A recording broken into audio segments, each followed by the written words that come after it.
رابعہ بصری رحمت اللہ علیہ کو دنیا سے گئے ہوئے 1200 سال ہو چکے ہیں، لیکن ان کا نام آج بھی زندہ ہے، رابعہ بصری۔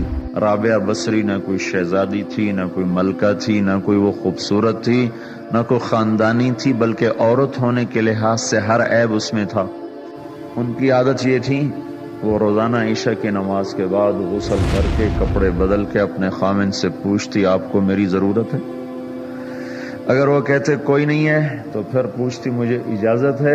وہ کہتے اجازت ہے تو پھر مصلی پہ کھڑی ہو جاتی اور فجر کی نماز تک مصلی پر کھڑی رہتی تھی۔ ان کا خامن جلدی فوت ہو گیا، جوانی میں ہی بیوہ ہو گئی۔ تو حسن بصری بصرہ کے امام، کیا سارے مسلمانوں کے امام تھے، وہ خود آئے، خود چل کے آئے کہ میں آپ سے شادی کرنا چاہتا ہوں۔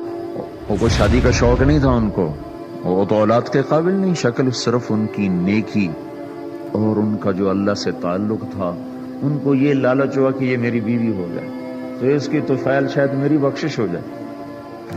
تو ان کے پاس آئے، کہنے لگے رابعہ میں آپ سے شادی کرنا چاہتا ہوں، خود پیغام لے کر آئے۔ تو انہوں نے فرمایا میری 4 باتوں کا جواب دے دو تو میں شادی کر لیتا۔ کہنے لگے کیا؟ کہ یہ بتاؤ میں جنتی ہوں کہ دوزخی ہوں؟ کہنے لگے یہ تو میں کچھ نہیں کہہ سکتا۔ کہ اچھا یہ بتاؤ جب اللہ تعالیٰ قیامت میں اعمال نامے اڑائے گا، کسی کے سیدھے ہاتھ میں آئے گا، کسی کو الٹے ہاتھ میں آئے گا، میرے سیدھے ہاتھ میں آئے گا کہ الٹے ہاتھ میں آئے گا؟ کہنے لگے یہ بھی کچھ نہیں بتا سکتا۔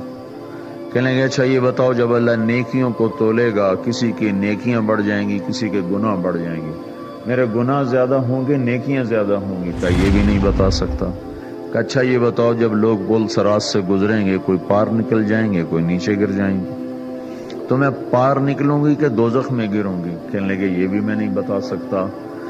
تو پھر فرمایا اچھا جاؤ مجھے تیاری کرنے دو، مجھے ان 4 باتوں کی تیاری کرنی ہے، میرے پاس شادی کے لیے وقت کوئی نہیں ہے۔ جو اللہ سے دوستی لگا لیتے ہیں اللہ دنیا ان کے لیے مسخر کر دیتے، اللہ دنیا ان کے پاؤں میں ڈال دیتے۔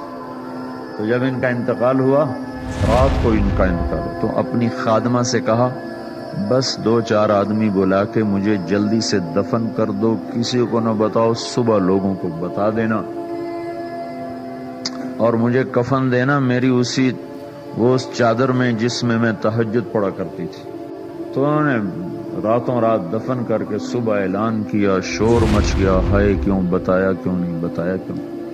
تو اگلی رات ان کی خادمہ نے ان کو خواب میں دیکھا، سبز لباس پہنا ہوا، حسن و جمال، سورج چہرے پہ چمک رہا۔ پوچھا آپ کے ساتھ کیا ہوا؟ کہا میرے اللہ نے میرے ساتھ بہت عمدہ معاملہ کیا۔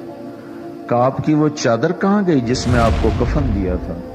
کہا وہ اللہ تعالیٰ نے اتار لی ہے اور مجھے جنت کا جوڑا پہنایا ہے، اور اس چادر کو اللہ نے سنبھال کے رکھا ہے، جب قیامت کے دن میری نیکیوں کو اللہ تولے گا تو اس چادر کو بھی اس میں تولے گا۔ انہوں نے پوچھا منکر نکیر کا کیا ہوا؟ کہا وہ آئے تھے تو انہوں نے مجھ سے کہا من ربکی، تیرا رب کون ہے، تیرا رب کون ہے؟ تو میں نے منکر نکیر سے کہا جس اللہ کو 40 سال نہیں بھلایا اس کو 4 ہاتھ زمین کے نیچے آ کر میں بھول جاؤں گی؟ کہ جس رب کو 40 سال میں نہ بھلا سکی اس کو 4 ہاتھ زمین کے نیچے آ کر میں بھول جاؤں گی؟ تو منکر نکیر نے کہا اس کا آگے کیا حساب لینا، چلو بھائی واپس چلو۔